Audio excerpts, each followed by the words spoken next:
Hi, everyone. Welcome to session 2 of this 4-part series around puberty and self-care for autistic girls this one's for autistic girls over the age of 10. To be fair, the age was kind of arbitrary because there's different developmental needs of different children. So some of you may have watched the first session, so thanks for coming back for the second. Just a little bit about me. So my name is Stephanie Moser. My pronouns are she and her. I am a social worker here in Peterborough, Ontario, working a fair bit with autistic folks. This session is really talking about puberty and menstruation and self-care for people going through those stages.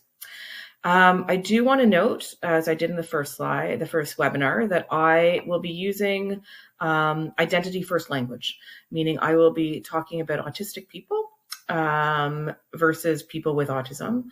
I do this because of the amount of people that I work with who are on the spectrum who prefer identity first language over person first language. So I'm doing that on purpose from learning from autistic folks. I also want to note that here it says girls over the age of 10. There's also a number of trans boys and trans teenage boys who some of this information will also apply to. So I just wanted to acknowledge that as well. So this workshop is really a brief overview. You know, obviously there's a lot more information, a lot more details that people can access, but I just wanted to give a very brief overview to begin to increase people's confidence and comfort in having these conversations with your children. So we're going to be talking about menstruation, body changes, self-care, privacy, and sexual development. And again, it's a very brief webinar. So, these are introducing these topics for you to begin to think about where you maybe need to dive a little bit deeper. I think it's really important to, before you even get started or continue the conversations with your children, about reflecting on your own comfort level in these conversations. Think about when you were younger, what your experience is, either as a teenage girl or even teenage boy. Hopefully there's more dads who are going to be part of these conversations as well, or male caregivers. What your experience were with these conversations in your family of origin. Was it talked about? How was it talked about? How is that influencing your comfort level now? I think by reflecting on this, you'll be in a good position to modify your language, to come at this in a very proactive way. We also want to think about how you access this information. Was it in school? Was it from your parents? Was it from peers in the playground? And was it, looking back, was it appropriate information? Was it accurate information? And recognize, how are kids accessing this information now? One thing that we know, unfortunately, with autistic folks is sometimes they don't have the same access to peers, unfortunately, the way that other kids do. Some definitely do, but they may not be having these conversations with peers. So they may not have any information, or they could be accessing things online. We know kids are wonderful at accessing information online. Unfortunately, it's not always the most valid and reliable information. And so we want to make sure that we are the ones providing the valid, reliable, and safe information. So consider those aspects when you're having these conversations. So body changes and menstruation. So if you haven't started talking about this, now may be the time to begin. Normalizing conversation.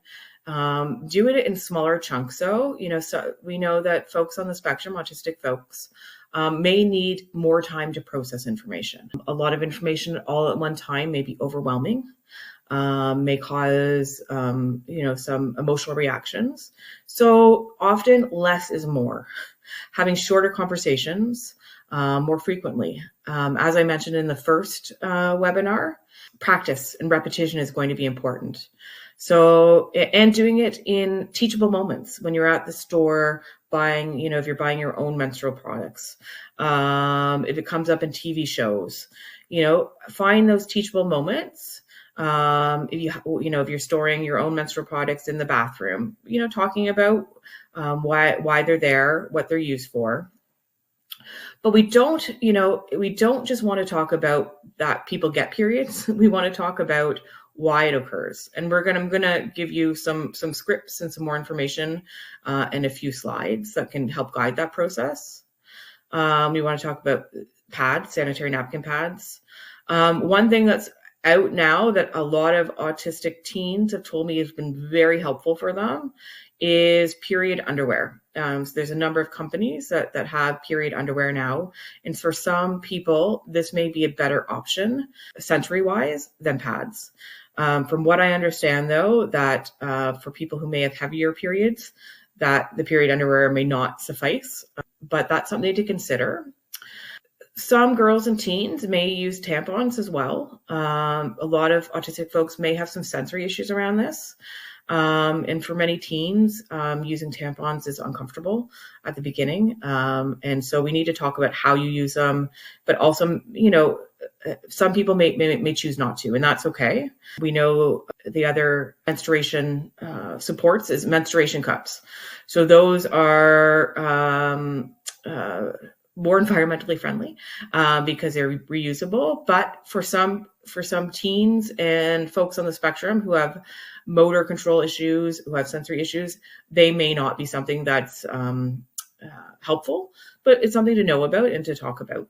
When children are, becoming the age where puberty is happening, when breasts are developing, when body odor is happening, you may want to consider having a dry run of sorts of using period underwear or pads.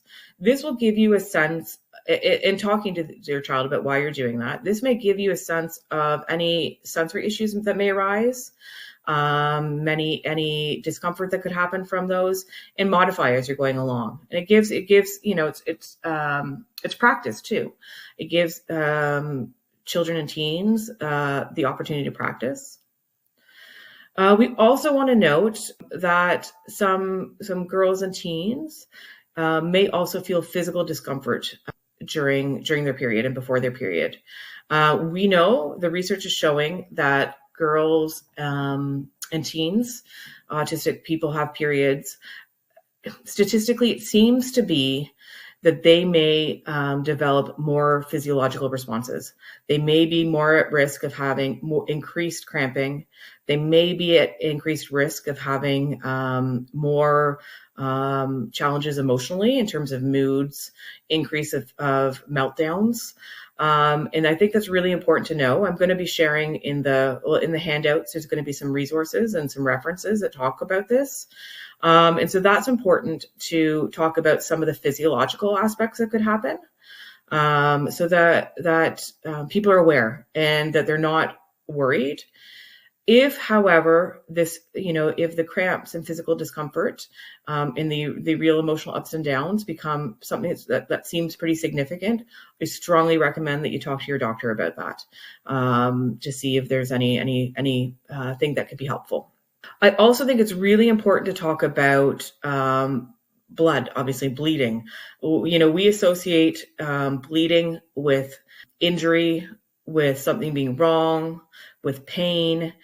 I know that's really important that we talk about that there will be blood and that it's not something to be afraid of. It's something to be expected. And I was glad to see in some of the newer commercials for tampons and pads that they're actually not using blue water anymore. They're using a red to demonstrate. So the people are aware that that's what's going to happen. And that's going to be very, very, very helpful to give people the concrete visuals of what's happening. And when you are using visuals, consider pictures of blood on underwear, blood on toilet paper, to normalize it so that children are not afraid of seeing blood.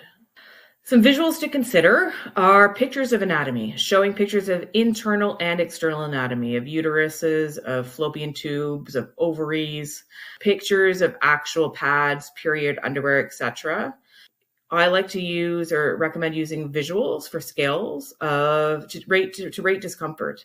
Sometimes autistic folks have a hard time explaining in words how they feel, and sometimes using visuals to rate discomfort around cramps can be very, very helpful and can give you insight to how people are feeling. Social stories to talk about what to expect when you get your period. A step-by-step guide about how to change a pad, step-by-step guide about how to put on deodorant, step-by-step guide around how to wash your face, talking about acne as children get older. I'm going to show you, I'm going to share my screen in a little bit to talk about a really good resource that can support you in all of this, a resource made and developed by an autistic person. And I'll do that after the next few slides. Because the next few slides, the next webinar session are directed towards people on the spectrum who have periods, and these slides are directly copied from that webinar series, because I think it really gives some good language for parents and caregivers to start having these conversations. So these are things to talk about. So, being really concrete, about once a month, you will get a period. We know, unfortunately, that not everybody is regular at the beginning or ever. So this, in saying this means that you will have vaginal bleeding about every 4 weeks.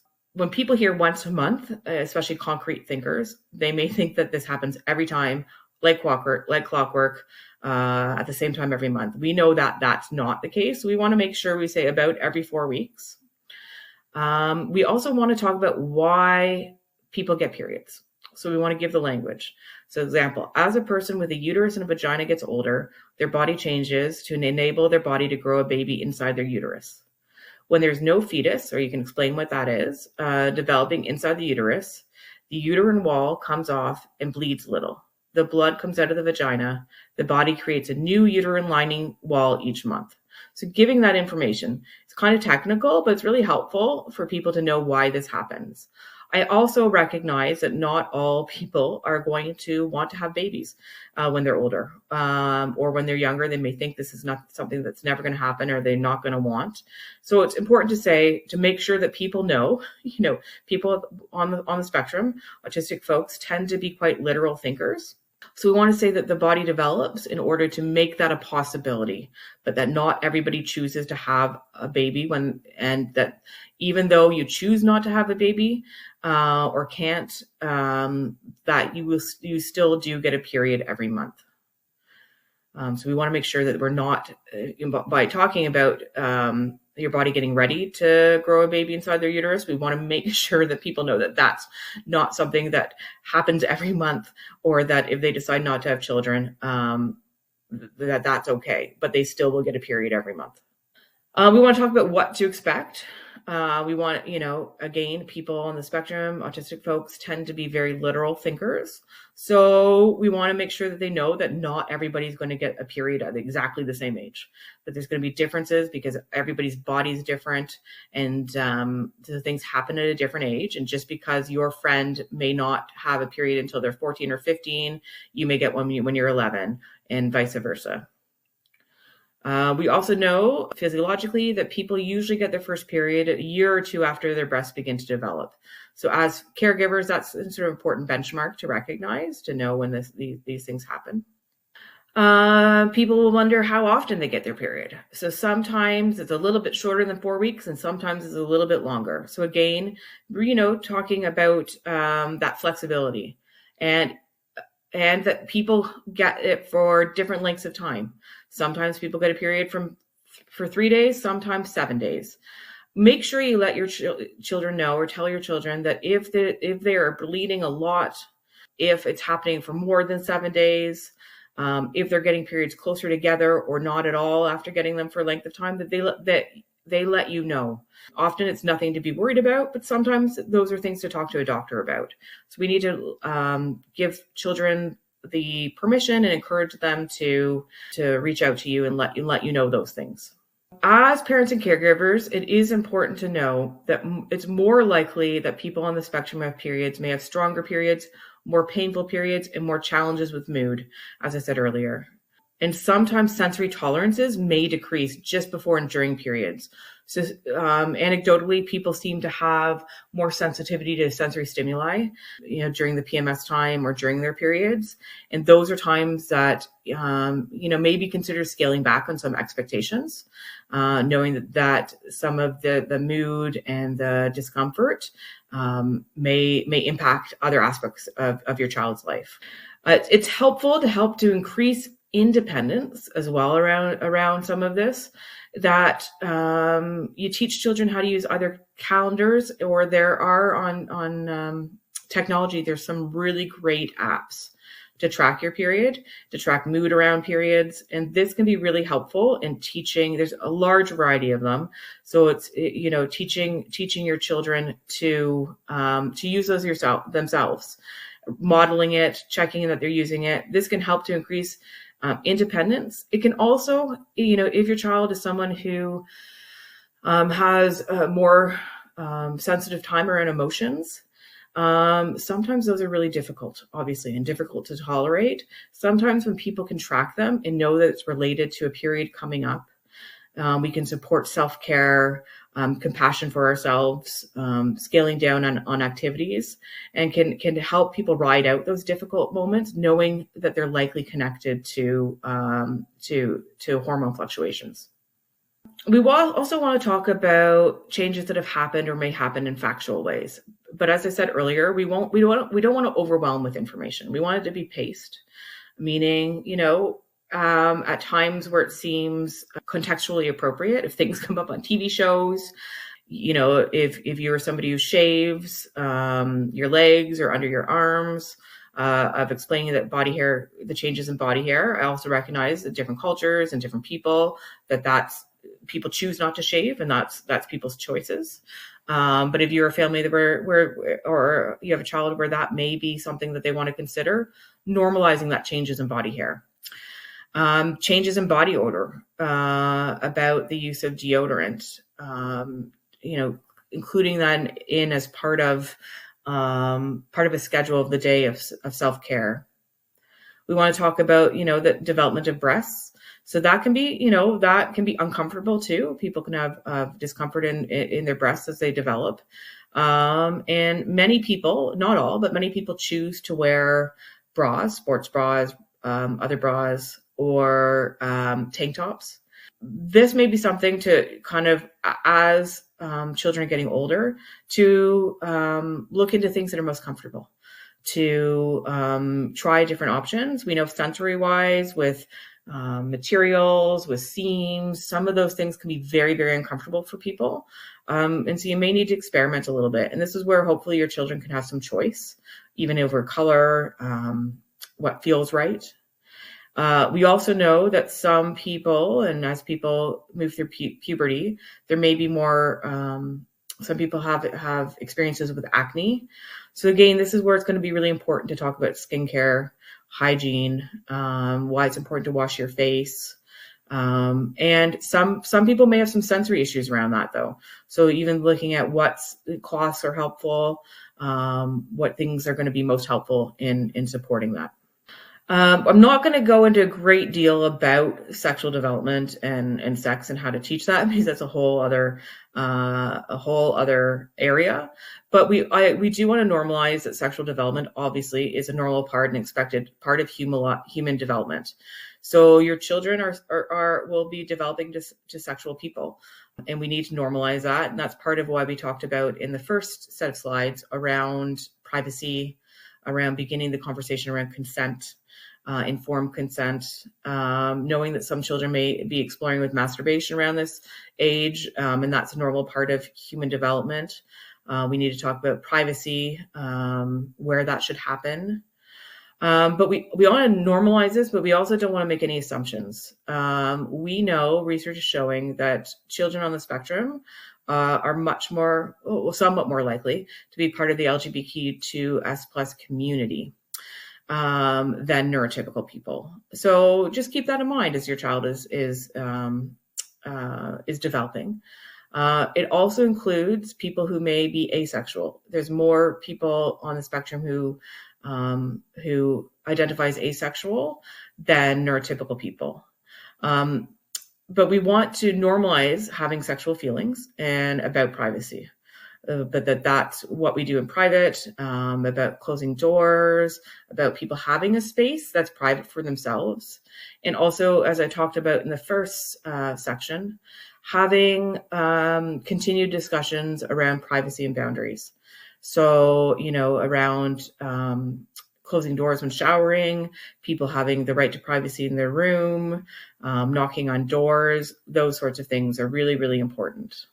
In the next sessions, I'm going to be talking specifically to folks on the spectrum and talking about friendships and relationships and some of the feelings that come up. Some of that's going to include talking about boundaries and consent and privacy. And session 4 is going to be specifically around talking to folks on the spectrum who get periods and talking similar to what I spoke about here, but talking directly to folks on the spectrum. So the registration links are in the handout section. Along with that, I do want to share one more thing. Is going to be some resources. And one of the resources I wanted to share is a resource done by, it's a book called The Autism Friendly Guide to Periods. And it's a book done by Robin Stewart, who is a person on the spectrum. And so this book, it has wonderful visuals, has wonderful information. It's again written by an autistic person, and has some really good teaching materials as well. But this website in general is very, very good. It talks about autism and periods. It talks about different menstruation subjects. So consider checking this out. And this too will be shared in the resources and the links, as long with, I'm also going to be sharing some references to some articles where I drew upon for these sessions. So thanks for being here, and I'll see some of you hopefully in the question and answer. Take care.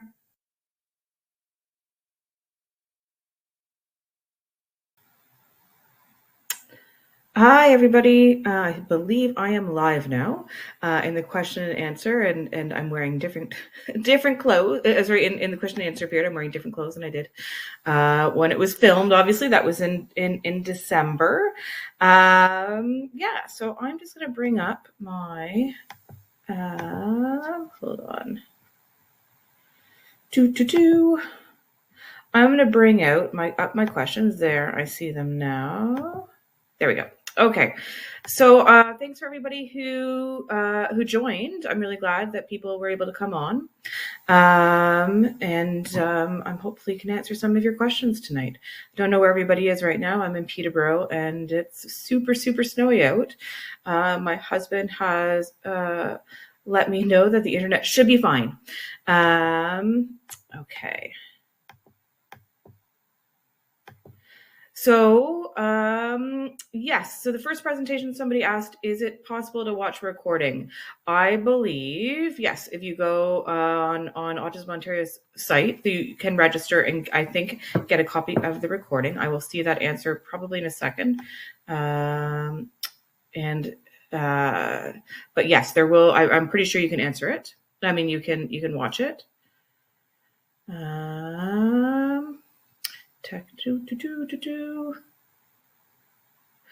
So I'm seeing some questions about slides. So if you are unable to download the slides, I am asking you to email Ola at Ola at autismontario.com, and Ola will make sure you get the slides.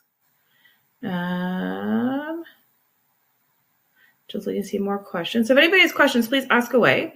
I know sometimes some people have asked me in the past around internet use, around when people are young people are interested in learning more. Some young people obviously go online on their own, and I like people to have some knowledge around internet and online cyber safety.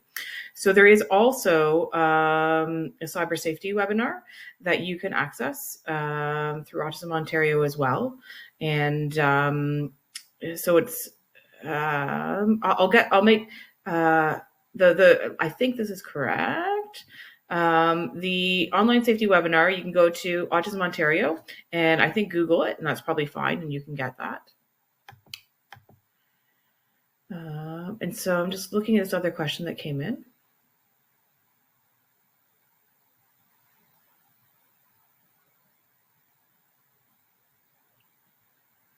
So somebody had a question around somebody who doesn't really have a good, strong connection to their body.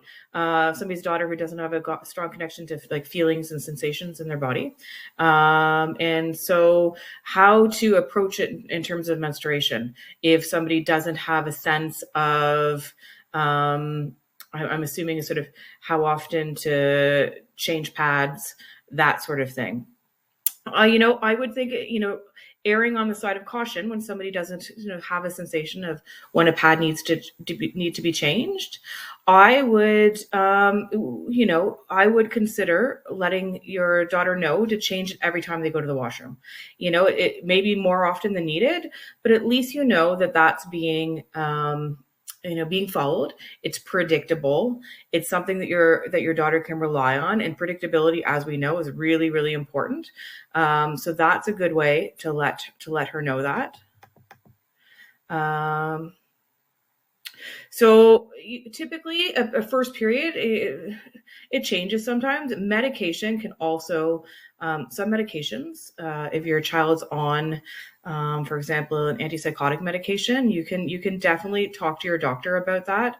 Because sometimes medication can cause periods to come on quickly, body changes to come on quickly.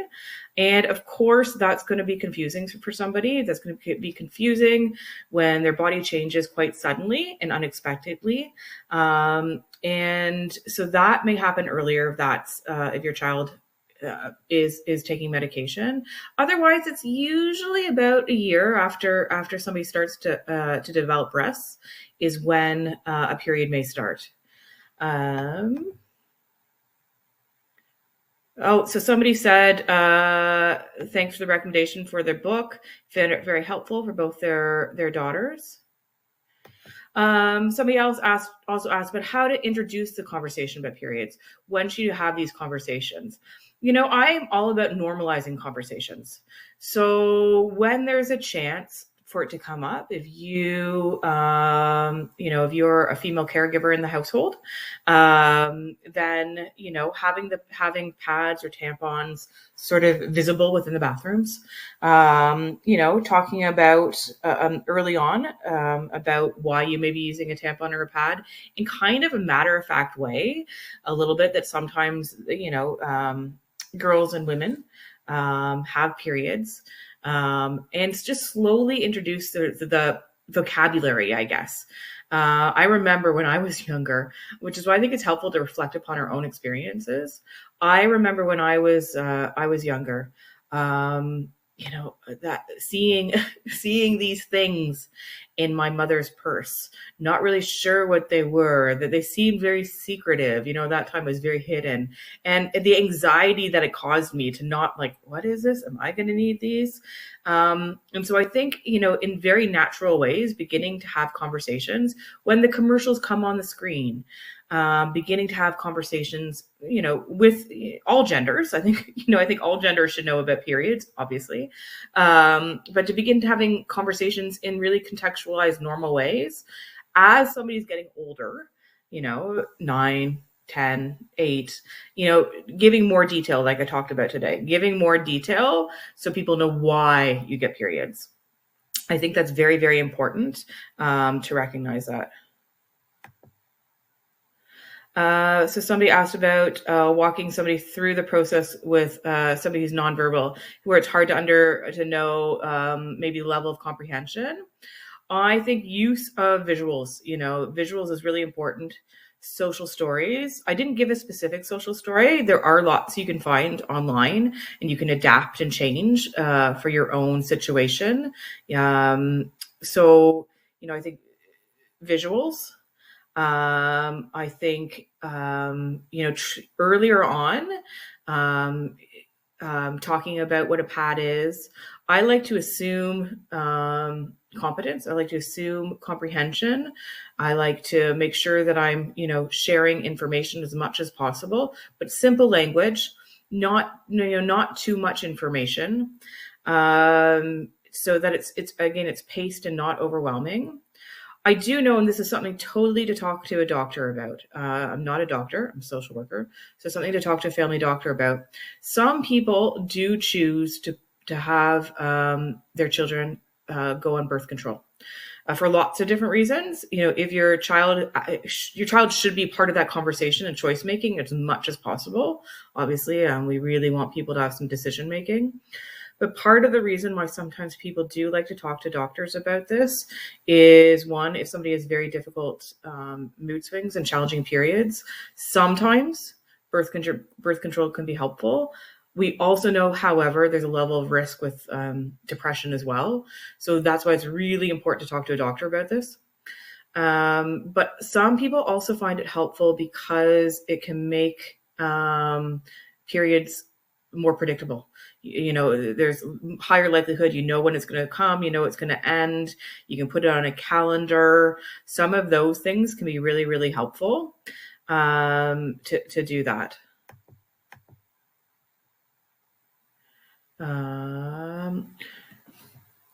So somebody talked about a child who has pretty significant sensory issues, and how to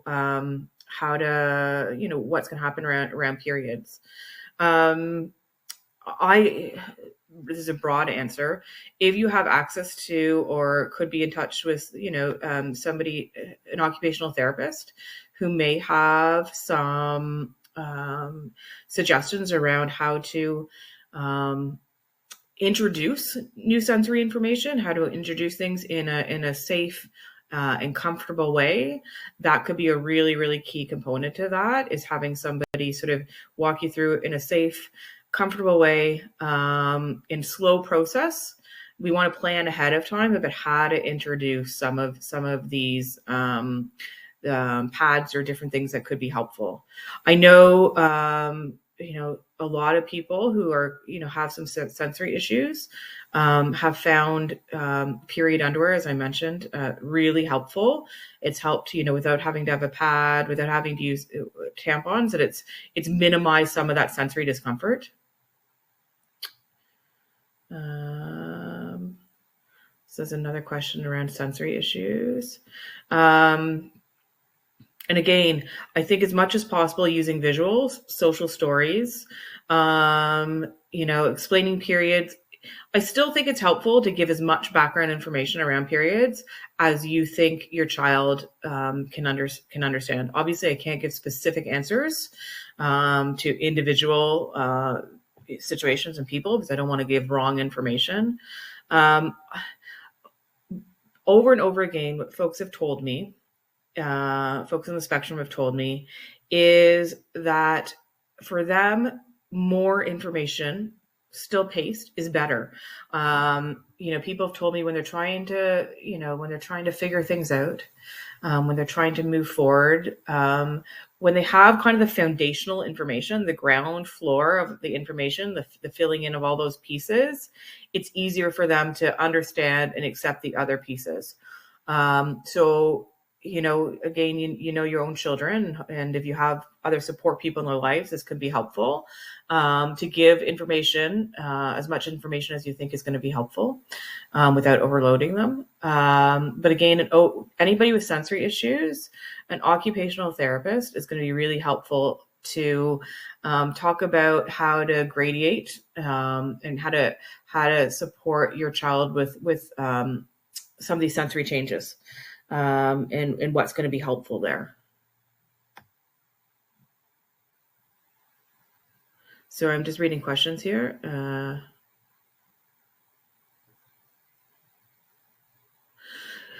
So somebody's talking about a child who is identifying as part of the LGBTQ community, but doesn't want to talk about sexuality. And this person doesn't, have a lot of experience within the LGBTQ community.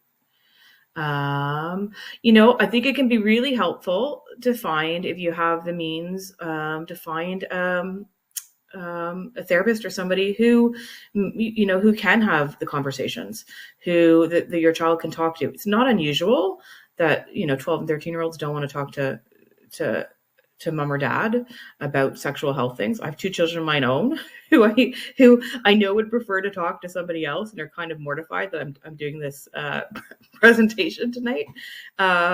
So I think it's pretty normal for teenagers to sometimes be uncomfortable with these conversations with parents. I think it's, if your child let you know, I think it's fantastic that she's having this conversation. I think that it's really important to leave an open door. And for you as a parent, anybody as parents, to learn about the LGBTQ community, to learn the language, to learn, about culture within the LGBTQ community, to be comfortable with that. We know one thing that can really support the mental health of a child who is not cisgendered or straight. So cisgendered is somebody who identifies with the gender that they were, the sex that they were born with. So if your child is not cisgendered or straight, it goes a long way, mental health wise, inclusive wise. If your child sees you learning and understanding, and wanting to understand.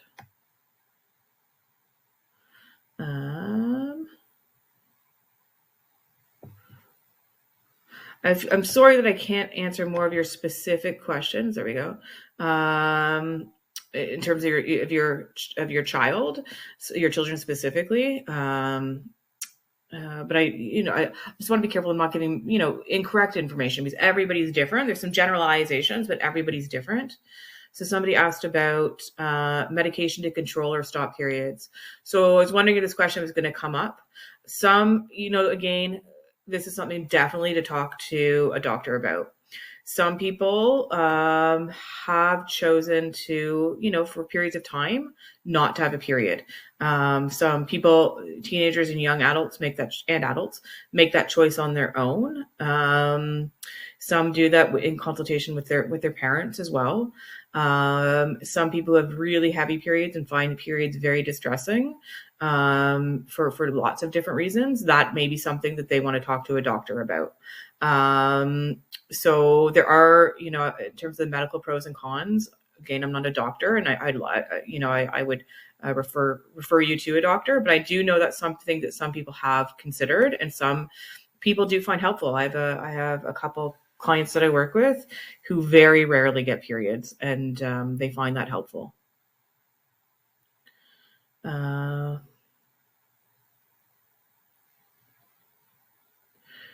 So somebody also talked about, teenager who, in terms of developmentally maturity, is, a little bit behind maybe her peers in terms of some of the things, in terms of her body.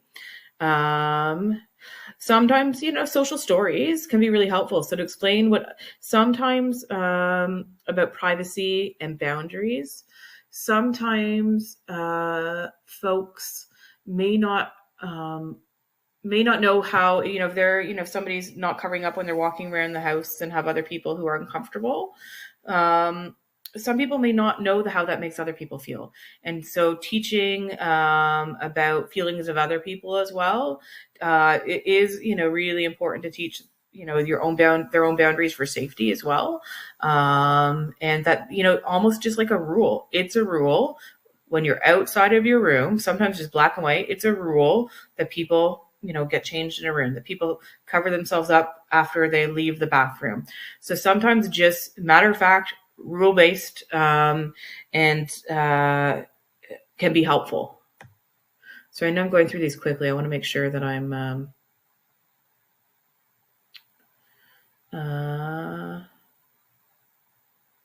so again, some of these are things I don't want to go too much detail about because it's individual. So somebody who has an interest in just fluids and body fluids and touch and smell and sensory stuff of body fluids. again, I would really encourage talk to an occupational therapist.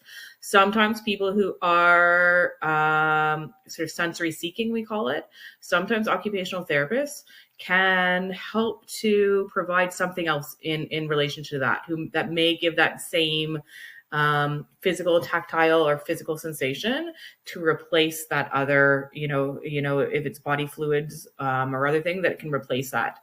So that would be important to talk to an OT about.